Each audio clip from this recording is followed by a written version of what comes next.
Hello and welcome everybody to the Casual Spikes podcast, episode 39, the wrap up of the European Regional Championship and the start of the first of two United States Regional Championships, which are sure to be very exciting as we are in for an amazing event filled with aggro and hey, more aggro with some control decks sprinkled in there. Of course, on the Casual Spikes podcast, I'm your co-host, or one of your co-hosts. That's how it works. Dakota over at Crawday23. And joining me, as always, is Randy over at MTG with Randy. Randy, how you doing today? I'm good. I have 40 steel cutters, so I don't need to worry about trying to secure them before the RCs. True, you got in before the tariffs got him. Yeah, that's what we'll call it. That's what we're calling it. Before they cut off all the water. Jesus Christ. Oh well, shots Uh, fired. Corey is a broken card. Corey is amazing, and you know what? I'm sure we're going to talk plenty about it today because, of course, as I stated in the very beginning, you better been fucking paying attention because we are going to be recapping the very quickly recapping the European Regional Championship that took place on the previous weekend. We're going to go through the day one metagame, the conversion rate for day two, and the percentages there, and of course run through the top eight, and that'll be like a pretty good basis for some of the predictions and stuff when we talk about the United States Regional Championship. So don't go anywhere. We're going to talk about that right after I get some shilling in real quick. Because if you are enjoying any of the content that you see here, please consider subscribing to the channel and ring the notification bell so you know videos get posted. It's a very easy way to support the content. And of course, if you do enjoy this episode, please leave a like on it. It does, it makes me feel good. It makes us feel amazing that we are doing a pretty good job here. And of course, if you have any constructive criticism or if you just want to kind of join in the conversation of whatever the topics are that we're going to be talking about, please consider leaving a comment and we will try to address them in future episodes. And it also, of course, helps out with the algorithm, so we all kind of get to be involved in the conversation while also kind of boosting our little wave in this, vast emptiness of the internet. And lastly, Yes. yes. And lastly, if you want even more content, you can go ahead and check out mine as well as Randy's YouTube channels. They are both linked in the description down below if you want more of that sweet Magic the Gathering content. Because we bring it to you hot here, but we know that we only are able to get like one episode out a week. As long as there's actual stuff going on. So, people are thirsting for it, Randy. They want it. Yes. So do we want to talk about like kind of the day one metagame breakdown for what was that? The The, European RC? the European Regional Championship, which I do have it now pulled up on the screen. Do you want me to run down the numbers real quick or do you have the graphic? I have the graphic. Okay, I'll let you go. I'll let you take it over here then. Yeah, so with if anybody remembers our last episode, I did say that I thought Is It Prowess was going to be like probably for like 5 and 10%. I was still a new kid on the block. People weren't 100% sold on it yet. Was I wrong? Holy crap. It was 16.7% of the meta, the most played deck of any for day one with 179 players registering it.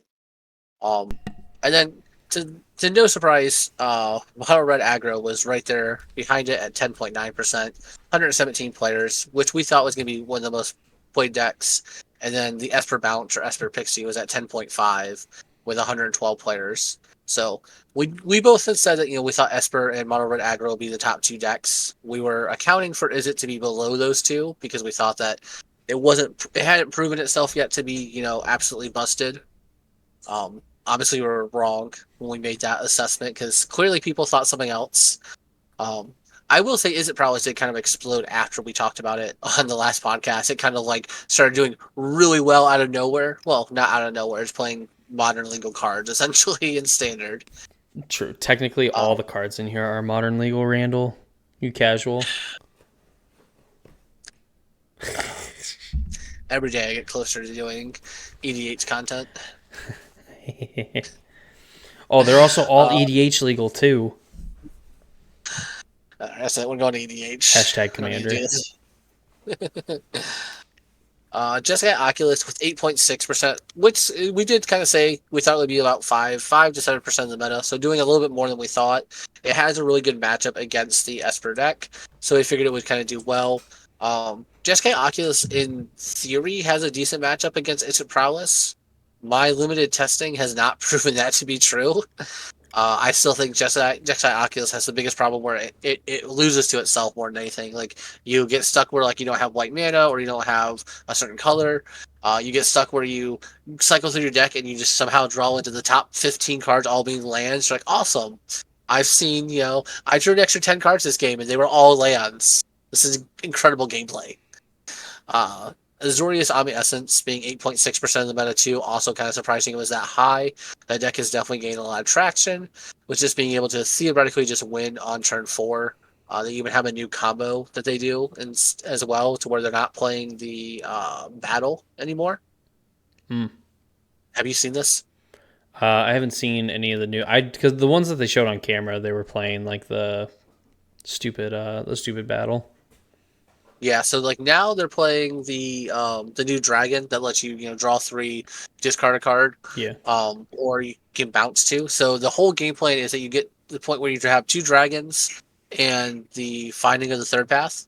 So because it has read ahead, so Mhm. you play Finding of the Third Path. Um, you read ahead to have them mill 4 cards. You play a dragon. You bounce back Finding, replay Finding, have them mill 2 cards. Play the second dragon, bouncing back the first dragon and the Finding, and just keep repeating this until they mill themselves out. Jeez. Notably, that deck plays 1 Founding of the Third Path too, or Finding of the Third Path. Like, they only play 1 as well. So the deck is literally just all like search, search, search, search, search. Your combo, Omniscience, and the 1 Founding. It's so dumb. It's so dumb that it's a deck. And then Jeskai Control was also 7.6%, which is where we kind of put the meta at, where I said it would be between like 5 and 7% of the meta. Which, I mean, honestly, looking at the Close. day one breakdown, it's pretty average, I would say. Uh, yeah. Izzet Prowess sucks. I No, will it's not. actually really good. I will not expand any further on that. Like, we were robbed. We were so robbed. Well, who we robbed of. Shout out to Big. Uh, Robin I Big. do Get it? terrible. I do want to point out, I think it's hilarious. We have now come full circle to where red aggressive decks have now been every color pair possible in standard. Where we started off with it being, green red was like the deck to beat. That's where we started off with the standard format. Then mono red picked up. Then we had red white pick up as an option after that, to where we could, we get to play life gain against the red decks in the mirrors. This is going to be good. And Yep. then we saw the red black deck kind of pick up. This is the most iffy of them for sure, because it's just the mono red deck that wants to now throw creatures. That's Right. all it is. We are very very loosely using black as a color, True. and now we have Izzet. Red has now completed the gauntlet though of being able to be paired with every other color possibility in standard. What a time to be alive right now. Yes, what a time. Notably, Domain Overlords did also have a 6.5 percentage. Dimir Midrange had a 5.5 percentage because people are special. Orzhov Pixie Degens. had a 3.8% metagame share. Rule Prowess had a 3.3 metagame share. Azorius Control, which I'm not sure why. I don't know if you just couldn't afford the red cards or the red lands. Maybe they didn't have the wild cards. I'm not sure. You should just play Jeskai if you're going to play Control. Had a 2.1%, and then there was 175 other players who registered something besides those lists that we just named off. And they were all wrong. For the most part, yeah. They were all wrong for that. No questions at For the this most time. part, for the most part, they were pretty wrong as a whole. Um, but that is the day 1 metagame breakdown. I don't know if I have the day 2. Oh my goodness. Well, good for you. I do. I have me some of that. That's fine. I have like better win percentages and stuff that matter. I'm in there like swimwear. We're in Bologna, baby. We're taking it down. So, lucky for you, I got the day 2 meta breakdown right on their screen. They're looking at it right now. That's good. Someone needs to. We're waiting on you. No, I'm kidding. So I found it. okay, thank God. So day 2. All right, let me lay it down to you hot here. So I can't remember exactly how many players ended up actually. Right, I think it was like 500 some odd players ended up being at the regional championship. Is that right? I think it was 1,000. Was it 1,000 players? Yeah, I'm 95. Hang on, Sheesh. I can tell you right now. I can do some quick math here. I guess like almost 100, almost 100. That's like 500, 600, 1,091. 1,091. Wow, 1,091 players. There's I not just very want to many point that out. made day 2. I want to point out just a quick fact that was the European regional RC that they have one of, as to where like we know that um the United States. two that the United States is going to have is probably going to be like still 1,200 each. Goated. We love our magic here. Yes. But so the meta breakdown for day 2, we had, of course, Is It Prowess put 35 players into day 2 with a day 1 win rate of 55%, and we say it in every single fucking video. So if you're not paying attention at this point, it's on you. I've done my due diligence. But essentially, what we want to see is decks that are highly registered. If they're really good, we want to see them closer to like 50%. And when you look at like Boros Monument and Mono Black Demons, where they're at like 67, 63%, obviously there's probably like only 2 players that like registered that deck and they both did really well, or like the overwhelming majority of them did pretty well. So of course they're generally going to have a higher win rate. But we really care about the decks that are highly registered because if they have like a 60% win rate, that's not good for a metagame. It's not good. Yeah. But Prowess, 35 players, 55% win rate. Oculus had 19 players, the second most, and at 54%. So even that's like pretty high. I mean, the deck was like what 8-9% of the metagame on day 1. Yeah, give me 1 second. I have that here.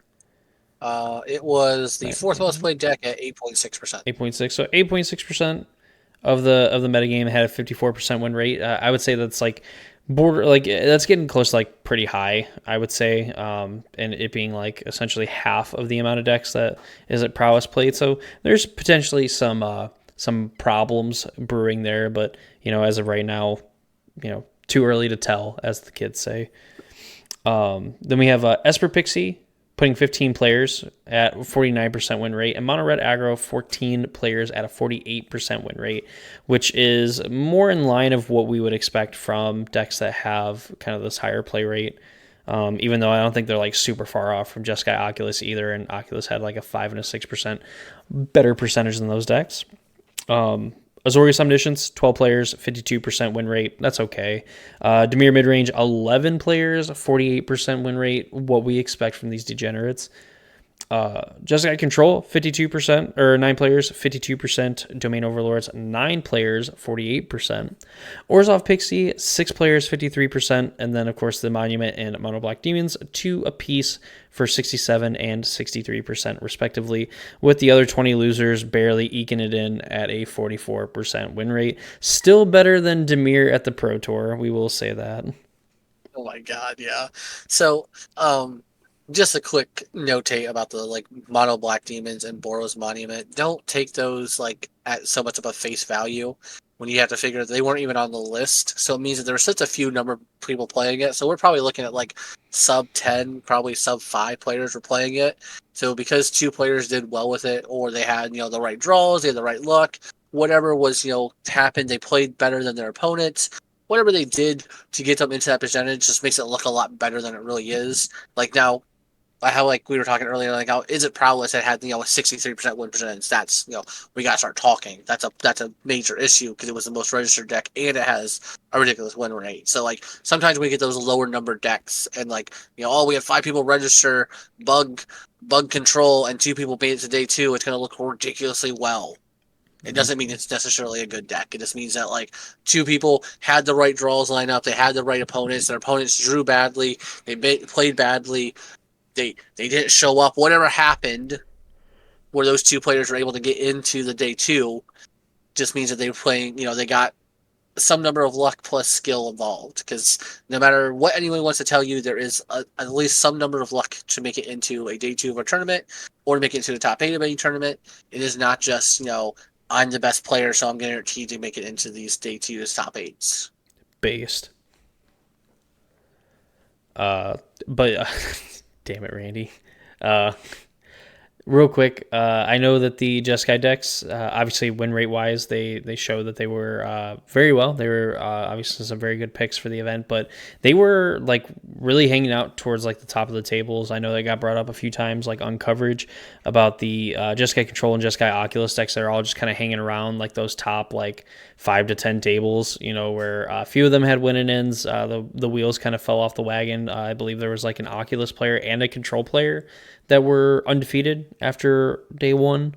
Of course, an Is It Prowess player was also undefeated, but those were like the 3 players, and it was like it looked poised that like, well, maybe not necessarily these 3 players, but one of these decks could eventually like find their way in the top 8. And after we run down what decks actually made the top 8, it's going to be a little bit of a surprise. I will say so. This is going to be a little bit different because the cutoff to make the Pro Tour at the European RC is top 36 players. I did a check on that just to check. Mm-hmm. Is It Prowess and Jeskai Oculus put the same number of people into the Pro Tour, though? They both put 8 players into the Pro Tour, the top 36 players. Was it Prowess and Oculus? Yeah. That's insane. Yeah, so I mean, just if you're thinking about, if you're going to Minneapolis, if you're going to Minnesota, definitely an idea. You'll probably want to take one of those 2 decks. If you're going to Hartford here in another week or 2, definitely probably be one of those 2 decks you want to take. They put the most players into the Pro Tour for the European. We'll see, obviously, what happens here in Minneapolis in just a few days of what's going to go on there. And we'll see, maybe Is It Prowess is just the best deck to be taking, bar none. Maybe. Losers. Bunch of losers. Bunch of pink losers. That's how I'm calling them. So, all right, I'm going to get rid of that. You see our beautiful faces now. The top 8. Randall. Yes. This was something, wasn't it? It was. It was actually. It wasn't a terrible top 8 to watch. I think mainly because it was so fast. I will say, and this is kind of a side of all of it. I think I like a lot of mirror matches. Like outside of like combo mirror matches, I really enjoy like the standard mid range and like control mirrors, or standard you know what I mean. Like the aggro control and like mid range mirrors are at least relatively interesting, and especially like the aggro ones, because there's like outside of I think like maybe one instance in like Magic Origins where like those red decks were just so fast that like there was no reason to, you could play slower, but I'm just gonna race you, and it's gonna be from the jump. And sometimes you have to deflect from throwing burn to the face, whatever. But I think in a lot of cases, we see aggro decks like one of them try to assume the slower roll and just try to like kill all your threats, while like you see players on the play trying to really get out ahead and then like really leverage those burn spells later in the game to try to win. So that's kind of what you see from like the aggro mirrors. So the fact that Is It Prowess did pretty good in this tournament. The mid range, like the mirror, seems pretty interesting as well. I really wasn't bored watching it. Where when we watched like Nadu mirrors or even like domain mirrors and stuff like that, like that's a mid range mirror that's fucking miserable. So the biggest problem with domains mid range, or like the mirrors, just come down to who has beams. Like the matchup isn't even interesting in that regard, because it's just like, all right, turn 2, who has beams? Oh, neither one of you has beams. All right, well, who draws the beams first? Mm-hmm. Okay, player A drew the beams first. Player A is gonna win. Like it's almost like that much of a disincentive.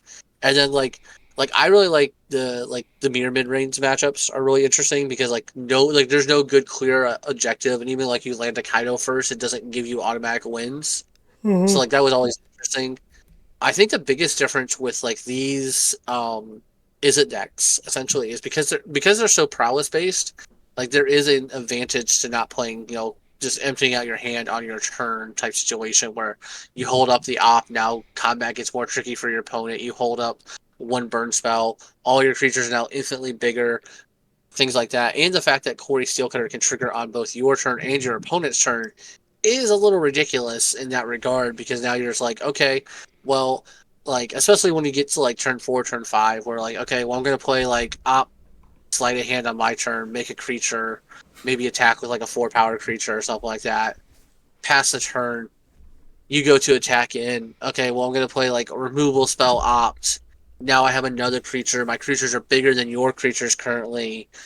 This is a lot. Like you can't just play the game of like, oh, I'm gonna kill all your creatures. Like that's cool. All my spells are also now creatures. So like, good luck on killing all my creatures. But True. that being said, we did have a lot of Izzet here. We had 3 Izzet decks taking first place, third place, and seventh place in respectively in the top 8 of like when you cut In to the the top 8. seed, they were Yeah, seeded. yeah, yeah. Seeded. Thank you. That's the word I was looking for. So Izzet Prowess was first, third, and seventh in the seed. Then we had two mono red players, both at 6th and 8th. We had one domain player at 5th place and one Dimir mid range player at 2nd place. Mm-hmm. Oh, I'm sorry, 2nd and 4th. I don't know how I missed the 2nd Dimir player. No, you're right. So yeah, it was 2 Dimir, 2 mono red, 3 prowess, and 1 domain player. Yes. And after the first round, as all things should be, Domain was out. Thank goodness. I was so happy. I was so happy to see Demir win. So we had Izzet Prowess versus Mono Red Aggro. Izzet Prowess was able to take it out, move on to the semis. We had Demir mid range versus Domain. Demir took it in 3 games and moved on to the semis. We had Demir versus Izzet Prowess. Izzet Prowess took it 2-0 into the semis, and then we had Izzet Prowess versus Mono Red that took it in 2 games into the semis. Which then led us with Izzet Prowess and Demir midrange versus Izzet Prowess and Izzet Prowess. Oh yeah. And Izzet Prowess was able to take it both times going into the finals, so an all Izzet mirror. Oh yeah. Where Slick Shot Show Off won the event. Yes. And now might be potentially getting cut from the deck. How the mighty have fallen. It's so sad because Slickshot Show Off has fallen twice now. It's sad. The meteoric rise just to completely be sent to exile. First to mice, then to drakes. I'm trying to find a comparison for like I'm trying to think in the sports world because there's been a few times where I've referenced things like getting laid or having a social life, touching grass, and people seem to love that stuff. I think it gives them a snapshot of like this is what I could be if I'm a normal person. Well, I mean, too bad the NFL season hasn't started because we could talk about what's his name, Shahar or whatever. Shahar, like what the Shador? It's time. Look at the time. Hold on, let me draw on my Shador. battery here real quick. Shador, baby, I love that dude. Shador will be the perfect example to Slickshot Show Off once he doesn't make it. Once he's not the first string starter. Man, I don't think. I mean, for all intents and purposes, I don't think he's going to end up being the starter this year. But honestly, I so badly want him. I badly want him to play. I'm all in on this dude. I was like, man, he's like really good. If they can get him as a value pick, that's gonna be like fantastic. But like he dropped to like the 5th round. I'm like, there's no way. Like, how can you tell me that every single scout that's like, yeah, this dude's like a 1st or 2nd round talent, and everyone's like still passing on? I don't care how big his ego is. Like Johnny Manziel 2.0, that dude literally got like drunk and high every day. Didn't have to look at film, and then like chopped up like prime Alabama like it was a goddamn hog roast. Like that like that dude just never didn't have like the work ethic at all until like it was too late. But like Shador, I'm in on it. If he if he wins, let me tell you, like if he's the starter going into next year, I'm buying all the Shador shit. I'm gonna mortgage, put a second mortgage on my house and buying a Rolex just so I can like the Gucci flip flop, all of it, dude. I'm all in. I'm bought in. I want you to know that he has almost no competition Almost no for that spot, competition. though. He had another rookie that got drafted ahead of him in the third round. Cleveland wasn't even gonna draft Shador. They were just like, well, he's in there in the fifth round. Like, I'm just saying though, like legitimately though, he has like one person he's competing for because Flacco is somehow back with the Browns yet again. oh, I got Flacco fever. Look, I absolutely love Cleveland football. I hope that Kenny Pickett's not the starter because I think he's just I mean I don't think he's a terrible quarterback. I just think that offensively he's just what's the word I'm looking for? Inept.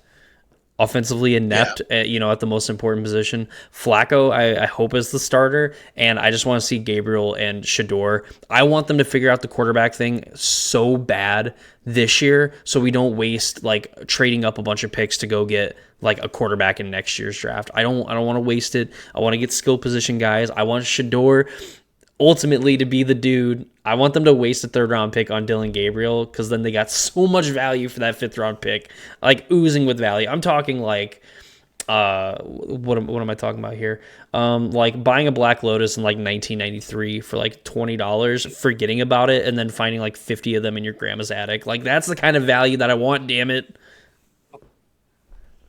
I want to be able to like anyway. put my house through college. That's what I want. I want my mansion that like the Michael Jordan mansion. I want to be able to buy that and have a few Lotuses left over so all of my friends can play vintage decks. That's it. That's all I want. Just that one tiny little thing. Moving back to Magic, ladies and gentlemen. Ladies and gentlemen. Uh so what am I talking about? Oh yeah, like Izzet Prowess is like fucking awesome. Like this deck is cool. Yes. Yeah. I will say, looking at some of the win rate percentages and stuff that Frank Carson put together, because the man's an absolute saint. A He did, unit. yeah, that too. He did have, so Jeskai Oculus did have a 54% win rate against Is It Prowess, which is very notable. If that's going to be the best deck in the format, having a good matchup against essentially the best deck in the format seems great. It also had a 61% win rate against Mono Red Aggro, a 66% win rate against Esper Pixie, and a 58% win rate against Azorius Omniscience, I don't know and how a well people 56% win rate against Jeskai Control. I don't know how well people are gonna see that. I pulled it up like super quick, so we'll find out. We'll find out when I'm editing this how good this image actually is. That's fine. Like right now, Jeskai Oculus only had two bad matchups, one being Domain Overlords and the other one being Demir Midrange. Essentially two not real decks though. Like True. when you look at like when you compare it to like Demir Midrange is like has a 40% win rate against Prowess, a 53% mid rate or win rate against Red, 42% win rate against Esper. Has a good win rate against Omniscience though at 54. Hmm. Had a great win rate against Jeskai Oculus, 69%. Was 50-50 against Jeskai Control and lost to Domain Overlords at 43%. Like, you got two winning matchups, and then pretty much everything else is just not good for you. Like, that's not a deck you want to be registering. Damn Um, kids. yeah. But just kind of interesting to kind of look at some of these things. Is It Prowess, I think, is really telling too, when it has a 58% win rate against the other red aggressive deck, like Mono Red Aggro. I think the Hmm. fact that it has almost like just like that big of a lead over it, it has a 56 win percentage against Esper Pixie. It still was doing good against Omniscience at 55%. Yeah. Obviously not good against Oculus. We just talked about that. Only a 46% win rate. It was beating Jeskai Control, the deck that's been touted as like, hey, are you having trouble with Esper? Or is it? You just gotta play Jeskai Oculus, man. Or Jeskai Control. It's like the greatest way to beat them. True. Notably had notably is it had a 53% win rate against them. Base. And really the only bad, like your two bad matchups were Domain Overlords at a 49%, which is still almost a 50% win rate. So like you can still beat, and then Jeskai Oculus at a 46% win rate. So like just need Jeskai Oculus to loosen themselves when you play against them, and you'll be fine. Also true. But I think it's kind of telling, where we're seeing Is It doing so well. And it's not like Is It was unknown before before this tournament. No one was like, "What Is It Prowess is a good deck." I didn't even know Corey Steelcutter was a card. Like no one was saying that in the tournament. Oh yeah. No one who seriously tested was like, "What? No, that's a card." So And I think it's very interesting and very telling as a whole. and trying to get back to Frank Uh, Carson's post, I just saw someone that registered Black White Amalia for the event, and this looks hot. Jesus. So Holy moly! I love the fact that he put out a couple different decks on here that like definitely don't deserve to be out here. Like Golgari mid range, 33.3% win rate. Yes. In the grand scheme of things, you were safe this week from eating a what was it? I said I would eat a Mosswood Dread Oh Knight or yeah, whatever. Mosswood Dread Knight. You're right. Yeah, if I think I said if one got into the top eight. I think I even Gave it even gave more it leeway. yeah. Well, because I said that Dread Knight is the worst card to register right now in Standard. True. Some would say Like obviously it's not the absolute worst card to register. Of course, like there there's there are worse cards to register still, but like out of like cards that are seeing play, like that's definitely one of the worst cards you should register. It's terrible against the aggressive decks. Like you're not no decks are really playing this value plan right now. Like the value is that I'm emptying my hand and making a board state that you can't react to fast enough.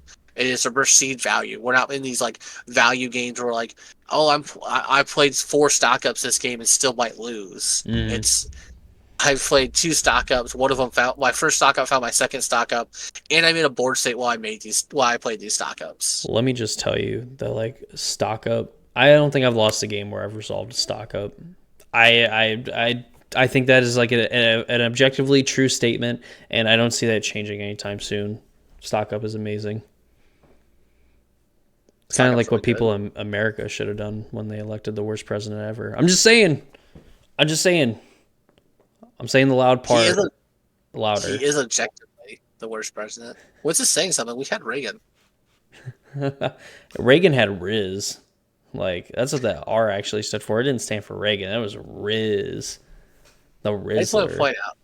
I just want to point out real quick that like for everyone who goes, oh, in 4 years it'll be fixed. We're still actively dealing with the repercussions of what Reagan did 50 plus years ago at this point now. It's So because everyone maybe wants it to won't make be. fun of Reagan. Everyone wants to make fun of Reagan, and then they're like, but like trickle down economics. That's blah blah blah. Like, wow, yeah, it worked out so well. Tell me, where's all this money that Yes. I'm supposed to be making? Yeah. Anyway, back to Magic More magic. before we get too political. Too political. Um, I've already crossed the line. I'm there. I'm ready for people to fight me. is it Prowess is essentially the best deck in the format as it stands right now. I think that you have a solid argument for playing Jeskai Oculus as a reasonable deck choice going into any of the two RCs coming up this weekend. I think that outside of that, there's not really a reason to play anything besides those two decks. Realistically, you just kind of have good matchups against everything that's going on in the meta. Playing those two decks, I think that maybe someone will try to play some like hardcore, like I'm going to play an anti-meta deck essentially against the Is It Prowess decks. The problem is that people aren't just registering. Like it's not going to be a 60% people registered Is It Prowess. Like it's not we're not anywhere close to that. So because of that, like you can't just like register. I'm going to register the deck that only gains life and kills creatures. Like it's just not going to work. So that's all the Amalia players. Yeah. Well, they're wrong, so I don't know what else to tell them. Well then, More power to them. I hope Amalia gets there. if they could read, they'd be really upset right now. Yeah, I'm sure they could be. If those children could read, they'd be upset right now. Uh, but no, I think realistically, is probably the best deck in the format right now until someone can figure out a way to effectively beat it. The problem is like the things that people are trying just aren't good enough. Like I've seen Authorities of the Council get played, I've seen Temporary Lockdown get played, I've seen High Noon get played. Are all like the kind of three big cards that people play to stop this style of deck, and it just doesn't work that well on camera at the RC European RC. We watched one of the Izzet players who I think who ended up getting fourth place overall play through a temporary lockdown and two high noons in the same game Mm. and still won. It's just like congratulations, you had your sideboard cards. They still didn't amount to anything. Like Yes. the fact that the players just like played through these cards and was just like, okay, I'll just play a slower game. I'll play a stock up and bide my time, and then just found his bounce spell, bounced the high noon or bounced the high noons, and then just played like four spells in a turn. Like, okay, well, I played a couple of one drops here and there. Here is 30 power. You're at not 20 or not above 30. Good game. Like the fact that they can just do that is the problem in and of itself. True. Yes. Izzet Prowess is absolutely a menace to society, and you can call me the J. Jonah Jameson of Magic right now because I definitely want pictures of Slick Shot show off, and I will actively be telling people that it is a menace to society, and we need to get rid of it. Yeah, I think Corey Steele's a menace to society, though. Give me pictures of Corey Steele.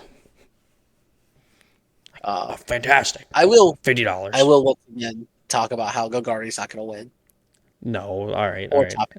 So I'll keep mine. I'll keep mine pretty brief then. So I think just from strictly this showing of the regional championship and like already the Izzet decks making even more innovations on their deck and trying to I would guess this would be like a tone change for like the mirror matches.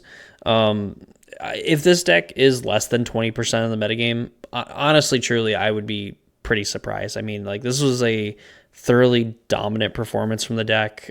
Three copies in the top eight, 3 of 4. All of them advanced to the semifinals, mirror match the finals, all that fun stuff, all the stuff that we're kind of used to at this point across like standard and modern. So if it's like at less than 20%, I'd be very surprised. I think mono red seems like it's a pretty decent option. Just the fact that it's a faster deck. It's a little bit more streamlined what it's trying to do. Where is it you could get into some kind of awkward draws where yeah, I want to be faster, but that's not really where you want to be. Kind of get blown out by a well-timed like burn spell, whatever the case may be. So like there is that. That's like the only matchup that I've really struggled against consistently playing the Izzet Prowess deck is just playing against mono red, and I'm like I don't know what I'm doing wrong, but I just keep losing. I do think Mono Red has a chance to do well uh, with the things I've seen them do in the sideboard. Mainly, they've been adding Magebane Lizard. With anyone who doesn't know what that card does, it's okay. It's a uncommon that really doesn't see play unless you're playing against Phoenix in Pioneer. OTJ. Uh, it's a 1 and a red for a 1/4 lizard creature, and it has whenever you play a non-creature spell, you lose 1 life. It just keeps going up. So like you play one opt, you lose 1 life. You play your second opt in the same turn, you lose 2 life, then 3 life, 4 life, and so on. So I do think that mono red might have a legitimate chance to make a comeback here if we see a lot of people playing the Magebane Lizard in the sideboard. And I think that's like probably your biggest worry as the Corey Steel player, because like that is going to add up very fast, and they're already trying to pressure your life total. So it is one of those things where I definitely think we could see this come up, we could see this happen type situation where Mono Red maybe makes a resurgence, or maybe does have some deep runs, and we'll see those players who are making those deep runs are probably going to be playing 3 to 4 Magebane Lizards in their sideboard.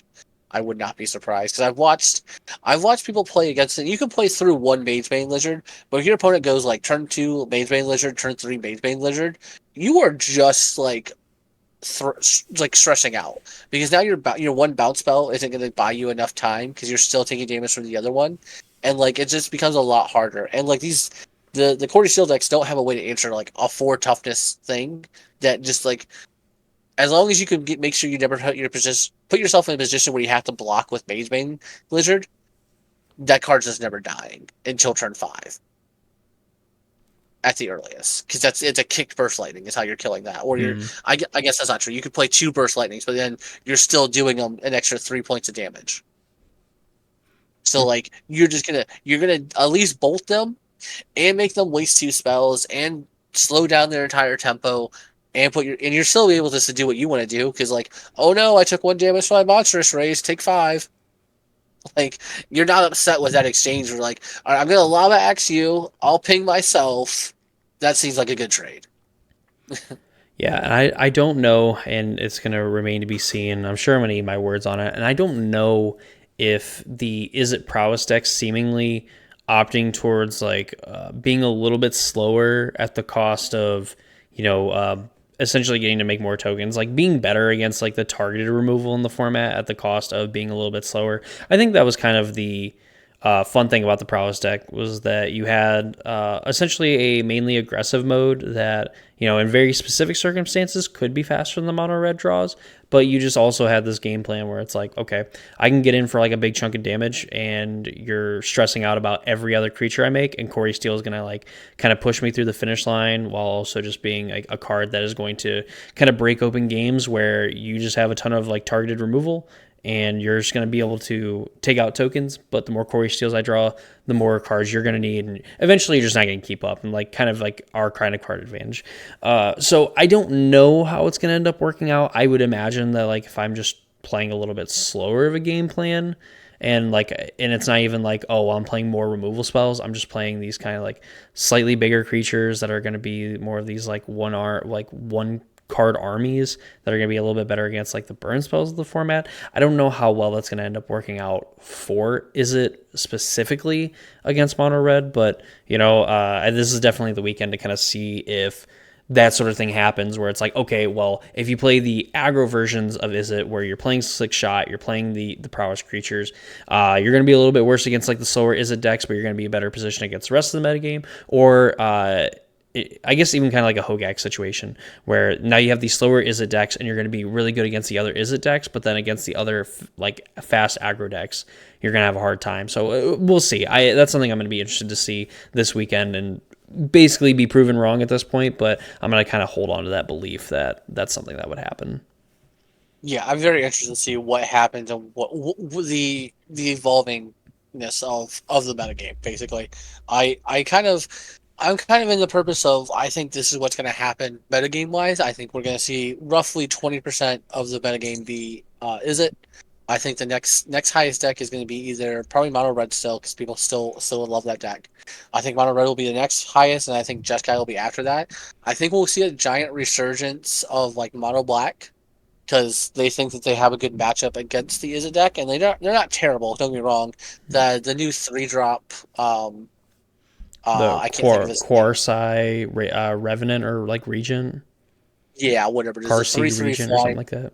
Yeah, it's 3/3 flying, lifelink, death touch, and you can pay 3 and exile from your graveyard to put a flying counter, a death token counter or whatever, and Yeah, a lifelink counter on a creature. give those Um, keywords to it. Yeah. yeah, basically. And people think that's going to be a really good metagame against the Izzet deck. And I'm not saying that it's not good against the Izzet deck. It just sucks against everything else that's being played. Like, the deck is just not good against the rest of the field. Like, you put that up against Jeskai Control, and Jeskai Control's like, cool, man, this is a buy. You put it up against the Azorius Omniscience deck, and it's like, oh, cool. You have, like, Duress and Thought. Like, you have Duress and the bat on like, turn 1 and 2. That's cool. I just have to cycle through my whole deck, which I can already do. Like you can't thought seize the top of my deck, not a problem. The Pixie deck can just bounce all their stuff and still attack through, and even the Izzet deck can fight through it. Like I was talking earlier before we started this whole thing that I downticked a Rao against the mono black deck while they had Children in play with no fear. I was like, yeah, man, I'll take 6. and then just bounce their creatures in one. Like it wasn't like the gameplay just goes a little bit longer, and as long as you have a good sideboard plan to be able to go longer, like that deck doesn't have a good way to defeat Rao. Like I made 3 tokens off of Rao and then just drew with Rao. It was like it's just it wasn't hard to play the matchup. Like don't get me wrong, like you can definitely get like punked out by them pretty easily if they go like turn 1 Dress, turn 2 Bat, turn 3 the Reverend. Like Mhm. that's annoying to deal with, but like they have to have that every game, and your draws have to be mediocre. Also So true. like they need to draw extremely well, you need to draw extremely bad, and then they have a good chance. And it's just like, okay, I don't think that that's a good choice going into this meta game, but I think that a lot of people are going to be tricked into playing that. I think that Jeskai Control will still put up some amount of numbers. I think it's going to be a little bit lower than what we saw. I think it's probably going to be about 5 to 6% of the meta game. And then I'm sure there'll be a bunch of people trying different things, or it'll be the same way as like people like I have a good Pixie matchup. Do you? I do. And then they register their deck and don't and lose 0-3 to Pixie. I think we're going to see a lot of people with the copium of like I have a good insert best deck meta game plan. Just like the same way we saw with like Nadu and Modern. I have a good Nadu game plan. And it's like, what's your Nadu game plan? I'm just gonna draw better. Okay, so you don't have a game plan. Got it. Yeah, I actually in my video talked about potentially the Esper self bounce deck, kind of just nosediving off a cliff. Like this might be the like Esper Frog or like the Demir Frog of like the previous modern format. I just think that with I mean, and it's not like Mono Red like lit up the scoreboard either, but it was like it had a lower win rate than Esper going after day one, but still put 2 players in the top 8. So it's like I feel like Mono Red is slowly like to draw some parallels here. Like Mono Red's like the Boros energy where it's like this is still a good deck. Like, yeah, we can clown on it. It's like, oh, it's not number one, but it's like, do you think LeBron James carries down number one? He's been top 5 at least for probably the entire time he's been in the NBA. So like Boros Energy just being a top 2 deck for however long at this point, even after a ban, does it really matter? Like it's still a deck that you kind of have to respect. So I think Mono Red in this format is kind of like in that Boros Energy role where it's going to be a really good deck. It's still a deck that people are going to like kind of make fun of, like, oh, like you could have just played blue, you could have done this, and it's like no, but this deck is still going to punish you for playing slow. And we're going to see Esper potentially just kind of nosedive. Instead of being that top 3 deck, it could fall out of the top 5. And we see like the other variants of it. Like I think the black white build is really interesting. I think that's going to be better equipped. I would say a little bit more streamlined. You're not going to be like hamstrung by your mana a lot of the time. I don't know if like blue red or the blue black is going to fare that well. I kind of like the white black builds over the Esper builds. I think it's just really going to depend. Maybe if we don't see it this week, but if certainly if it's brought in pretty high numbers, like we saw with Demir Frog in the first United States Regional Championship, and it just does not go well, I could see that deck definitely going into hibernation, being a little bit more streamlined, and seeing the other variants rather than the main variant that we're kind of used to seeing in a world where we have a ton of aggro decks. Yeah, so I think Mono Red is in a good position to where it could surprise a lot of people. This is a list that someone had posted because we're getting ready to go into the RC. And it's gonna be open deck list, so it's not like you're giving away any information. But I really like how streamlined this looks. They're playing 22 lands, Mono Red, so they're playing mostly mountains. They got some rock face villages and soulstone sanctuaries in there. And they got like Burst Lightning, Heartfire Hero, Hired Claw, Monstrous Rage. They have 2 Abrades main, which I think is just correct in this meta. They got Emberheart Challenger, Lightning Strike, Manifold Mouse, Screaming Nemesis, Light Shatter, Chursa Light Shatter, and 2 Woodchakra Frenzies. And it's a crisp, clean list of, all right, I have a Braids for the matchup I know I'm going to see a lot of. I think that that's a great spot to be in if you think you're going to see that. They have just and it's just all streamlined. Like you're just playing all 4 ofs besides the 2 Abrades basically, and you're just like, I'm going to win. You it's doing what Mono Red does best, where hey, my opponent had to play a tap land on turn 2, turn 3 instead of being able to play their spells. You're now dead because of that. And I think Mono Red is still a very good deck to play. I think that it loses. I think that Mono Red's nut draws versus like Mono Izzet's nut draws are not as good. I think that when you're because like being able to build a wide board along with playing removal, like me being able to remove your creatures and also make creatures because I'm removing your creatures is just much better than just playing creatures, um, or just removing creatures. But I love like their sideboard plan of the 4 Maze Bank Lizards. I think that's a legitimate threat that if you are running, is it you need to have a game plan for, because if someone goes turn 2, turn 3 Maze Bank Lizard against you, I do not know how that deck like how is it wins if you don't have a hard removal spell to kill at least one of them. Yeah, and I think at least in the sideboard, I saw that for some of the Izzet decks that they were playing, like oh, what's it, Witchstalker Frenzy. They were also Yeah, playing Screaming Nemesis in the sideboard, so I'm sure it was just like a two-pronged attack where it's like in the worst case this is just a lava axe to the face. In the best case scenario, this kills something absolutely massive. But I think from the Izzet side of things, it's going to be sideboards are probably going to be a little bit more focused on I guess not even necessarily killing like Magebane Lizard. Of course, they're going to have that in mind, but I think we're going to see a lot more like refinement from it. Maybe we're going to see like a downtick in like Lithomantic Barrage, and maybe even some like main deck play of some of these like the Torch Towers, and just I don't know. I wonder. I'm going to be curious if these matches are going to come down to who's going to be the more mid-range of the two, like, Izzet decks, and, like, if we're going to see more Rows. I don't know if necessarily see Sunspine Links, but, like, Screaming Nemesis to, like, make combat a little awkward. Like, I'd be very curious to kind of see where this Izzet deck kind of goes, because at least with an aggro deck being, like, the best deck in the format, the mirror matches are at least slightly interesting. yeah. I see. Excuse me. I have been seeing like some unable to screams, uh, in the sideboards. There, having a creature lose all his abilities and become an O2, is always good. Same thing with like Scorching Shot. We're seeing come back. That's 5 mana to any creature. Hmm. Double red sorcery, which I mean, not hard to cast, and is it? You're Yeah. basically like you're not a mono red deck essentially because you do play a lot of blue spells, but like you're pretty close to where that's never gonna be an issue. Um, so Yeah. I do think we are seeing some people at least acknowledge that issue, and I do think it's kind of interesting where we're seeing some lists come in with Eddie Murkroud coming back into the deck, and I don't necessarily think you need that or it's like warranted by any means, but I think it's an interesting take that people have, um, for sure. It's just definitely something I think is funny to see. And the more I think about it, the less ridiculous I actually think that it is, for the fact that you have this could just be a way of like tap down your things, like they're setting up for attack, they kind of go all in. You're like play the crab, like tap down your two things. They've kind of you know they've spent themselves, and then you just kind of untap and you have like a 5 power creature that's going to be able to get in the red zone on top of potentially any other prowess things. So I think it can be kind of a blowout if you're like, I'm going to kind of start to go for this, and then you're like, how about no? I do think it might be correct in the RCs only, just because it's that whole concept of like, I play one Settle the Wreckage in my deck.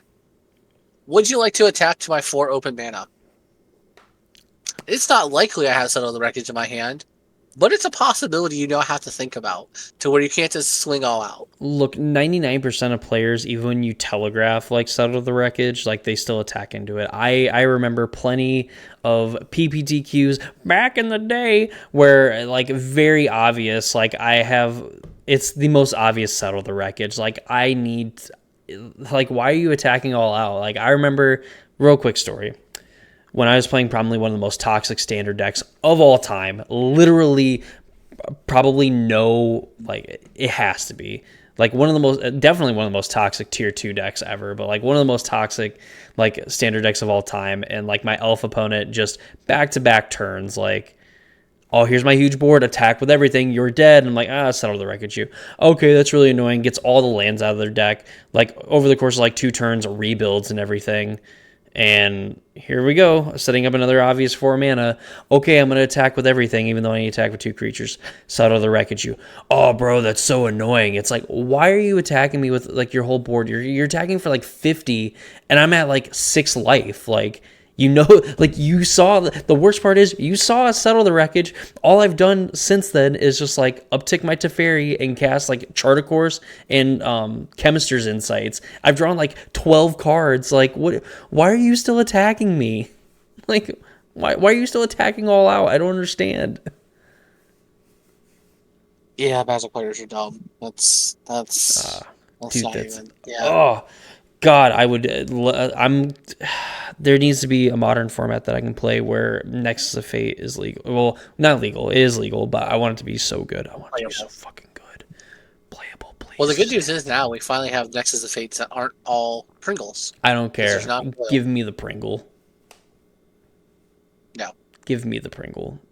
I'm gonna sleeve it you up. know, Have you ever thought of like maybe foiling the rest of your cards and then also turning them into Pringles? no. That's the I just play a sweetest deck mixture of. box. I play a mixture of different Pringles. No, I only play foils of my really good cards, so obviously I can find them a lot easier. That's See, I would why. play foils with my lands. That way, I know if I'm going to top deck a land or not. Oh, thank God. Damn it. I'm so glad I've derailed so much of this. I've found ways just to like keep knocking us off topic here. I love it. I'm feeling I good love about to point myself. out that we somehow talk about politics, sports, old memories that have nothing to do remotely with the metagame. The politics of sports, Yeah. or I guess sports politics, whatever you want to call it. But no, is it Prowess definitely the best deck going into this tournament? I think the biggest changes are going to see how people warp their decks around Is it Prowess to make it to where they can have a better matchup, and how Is it Prowess warps themselves to be able to beat the mirror match. Because as it stands right now, um, I know I haven't, nor anyone I follow or talk to or chat with, have found a way that just makes like that gives you the edge in the Prowess mirror. There's just like no one's really found the answer to that, so I'm not sure if anyone has come up with an answer or has thought of an answer.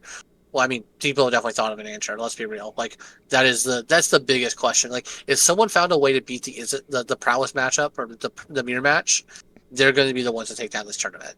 If Yes. someone just like realized that there was a card that said, for one red mana, your opponent can't cast more than one spell a turn, but you can cast 12 spells a turn, that player's winning this tournament. Got him. But I don't think there is any like just gotcha card to like really win the matchup or tip it to where it's anything more than like a 1 or 2 percentage points. Where like, oh, I'm playing a braids in the sideboard and main board, or I'm playing this card, or I'm playing Drake Hatcher because it's better. I don't think there's anything that's giving anyone 1 to 2 more percentage points at max. At max, he says. Yeah. I mean, I'm hoping I'm wrong, so that way I can steal that innovation from my RC. Get But I right don't think there. anyone's figured anything. Why Has would figured you? anything out. Why would you even say that? You're terrible. You're a terrible person. I've lost all respect for you, which was zero to begin with. But It's like what respect? I'm like exactly, I'm a C-rate duelist. What do you want from me? you're a third-rate duelist with a fourth-rate deck, Exactly. or maybe I think it's fourth rate with a third rate. Oh no. I'm pretty sure that's what that is. I used to know it because I was an anime kid one day, and I'm like, look at me. I'm gonna save you, my my lady, with my blue eyes white dragon. As long as you tip your fedora, it'll be okay. Oh, have you ever gone back and watched the first season of Yu-Gi-Oh? Yeah, literally, like I mean, this was like a while ago, but I found out that essentially, like the card game itself, like came out after the like first season of the anime, so that's why like everything was just kind of like fuck the rules because there really wasn't any rules for the game. It just like So you want to know why the cards look like they do? Like at least in the American version? I think I knew at one point, but I don't remember. It's because of marketing. Because you can't market directly to kids, so the Hmm. cards can't look exactly like they would if you were to go buy a pack. So that's why all the Oh, cards look like way cooler than they actually are, and don't have the 4 lines of text in microscopic writing that you can't read if you're past the age of like 10. Boo. See, like, just I don't know, like Magic, just like completely. I mean, we've already jumped the shark. We've evil Knieveled the shark, like successfully jumped the shark, and then also like crash and burn, broke like 68 bones in our body, and we now have a metal plate in our hip for the rest of our life. Like levels of like jump the shark. But I'm just saying, like, give me the Magic Yu-Gi-Oh crossover, and then we've finally 110% like platinum trophied TCGs, and we can just completely start over. We can hard reset like TCG number 2, the prequel sequel, like out now, like we just start over. We just start over. We get rid of power creep. This is how we're gonna get rid of power creep, guys. We We we fixed do it. we do what Fortnite does, and we have a season 2. Magic season 2 coming Oh out my this god! summer. Don't give Hasbro ideas. Like what if we their idea is like, okay, we're gonna stop making sets for like Magic the Gathering, but we're gonna come out with something called Magic the Gathering 2, and like that's a way that we get around the reserve list. So like we just start back at like alpha, and then we we just reprint all the sets. And we're just like, it's Magic 2. Like we can do whatever we want. Fuck you. Just we'll just name it Magic the Regathering. The regathering, Magic the re-up. Jeez Louise. All right. Randall, do you have anything else that you want to talk about for this regional championship? I don't think so. We've derailed this conversation enough. I think uh, the short answer essentially is play Is It Prowess, play Jeskai Oculus. Those are the two best decks in the format as it stands. If you're looking to take down any of either the American RCs. Um, that being said, if you ever figure out the way to beat the mirror matchup, Is It Prowess, you're a god and will be treated like such until someone does better than you, and they'll be claimed with the fame of figuring out the mirror match. Amen. Yeah, is definitely the best deck. Is it the Jeskai Oculus deck? I can definitely give a nod of approval to. I would probably almost rather play that deck simply just so I didn't have to like learn the Is It Prowess like mirror all that much. But I like those decks. I really do. I like the Jeskai control deck. I like kind of what they have going on. Um, any deck that like Simon Nielsen's played like exactly one game of, and he's like, yes, I'm gonna make this my whole identity. Like I have to go with it. Like one of the goats. Like I have to.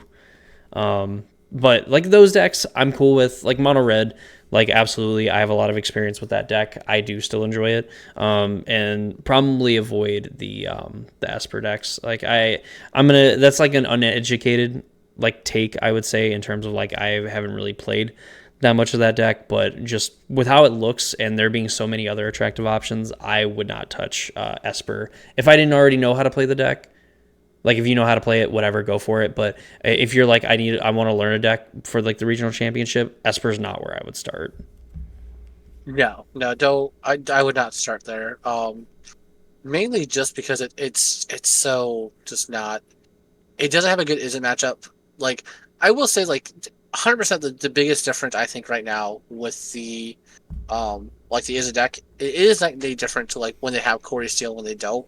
So like I think that the Izzet matchup is good if you can like essentially if you can essentially stack your opponent's deck to never draw Corey Steele. I think the Esper deck wouldn't be terrible to take if you can just always guarantee they're never going to draw Corey Steele every game, because then your like your removal spells match up. Like you can battle that deck. Um, if they ever resolve Corey Steele, you've just lost the game unless you're already just like, yeah, my opponent's at 2 life. They finally played a Corey Steele. I literally just have to bounce one of my nightmares to win. Like unless you're in that position, like you're not gonna overcome a Corey Steele. Like it's just not possible for that deck. Yeah, I think short of short of the Esper deck having those crazy like play nightmare, like 1 to 2 nightmare every turn for like the first 3 or 4 turns of the game, to not only just like, even if they play Corey Steelcutter at that point, it's like, well, I just have to hope they don't rip like stock up or just go like cantrip into cantrip to be able to like trigger it and everything like that. I mean, short of those draws, it just, I don't know, like it doesn't, it's not exciting enough to get me out of bed, honestly. And like, I won't say that the deck is totally trash, garbage tier, unplayable. Just, I would simply just say, if you're gonna look to play a deck, I can suggest you like 3 or 4 other decks that I would consider taking and playing and really dedicating a lot of time to over something like the Esper deck. Yeah, Well, I think that's a fair statement for sure. it is certainly a statement. It is my statement. And there are plenty of other historical figures that have given statements in their life, such as, the greatest president of all time in Abraham Lincoln. He certainly had statements. FDR, Yeah, I think he had JFK. a great thing at the play he went to go see. Yeah, he said. No, I can't. That's messed up. I think I just unintentionally like named. Well, no, FDR wasn't murdered, but No, JFK and Lincoln certainly were murdered. yeah, That's yeah. messed up. Oh my God. Well, all right. Now that we have alienated at least the Ohio people with what they're gonna call bad political takes. Thank you all so much for watching, and probably a lot of the South too. But that's neither here nor there. Technically, Michigan. There's a lot of people we alienate. Like we only have viewers from California now. That's basically what it is. Like I don't know, because Reagan was from California. fuck. All right, we've lost everybody. All right, this is the last episode of the canceled Spikes podcast. Thank you all so much for watching. No, I'm kidding. I'm kidding. But yeah, I think that's gonna wrap it up for this episode. Do you last thoughts on the last thoughts? Last thoughts are I'm gonna probably pay a lot of money for a hotel room that I booked way too late. GG's. Yeah, it's all right. It's all right. I make a reputable like $2 a day, so we'll be fine. Oh goodness. Well, alrighty, folks. That's gonna do it. Our expert analysis of the regional championship Bologna going into the first United States Regional Championship. Of course, in the next episode, we are going to be covering the results of the United States Regional Championship and get a little bit more of an idea of kind of like these transitions from the Izzet decks seemingly kind of making their own metamorphosis now, seemingly when they don't probably have to, and see how the rest of the metagame kind of responds to the Izzet deck, and see if it's going to zig when it zags or if they're going to catch up to it, and we're going to see that win rate come down. That's going to be the interesting thing that comes out of this weekend. So I hope you all will join us for that episode of the Casual Spikes podcast, because of course the easiest way to make sure that you know when that episode comes out is if you subscribe to the channel, ring the notification bell, so you know when that video does in fact get posted. Of course, you can also check out our channels in the description down below. They will be linked there. You can go ahead and get some more Magic the Gathering content over there. And yeah, that's going to do it from the Casual Spikes podcast. This has been I would say one of the best episodes ever of all time. I had fun. I did too. It was fun. And just like in competitive Magic, you have to have fun. Good thing this isn't competitive podcasting, because we'd be thoroughly getting trounced, but we're having fun here. Yes, yes, we are. But have a good night, everyone, wherever you are, or good morning. I don't know. I can't tell you what to do. But I hope you all have a fantastic day. Be safe out there, and we love you. Yes. At least I do. Time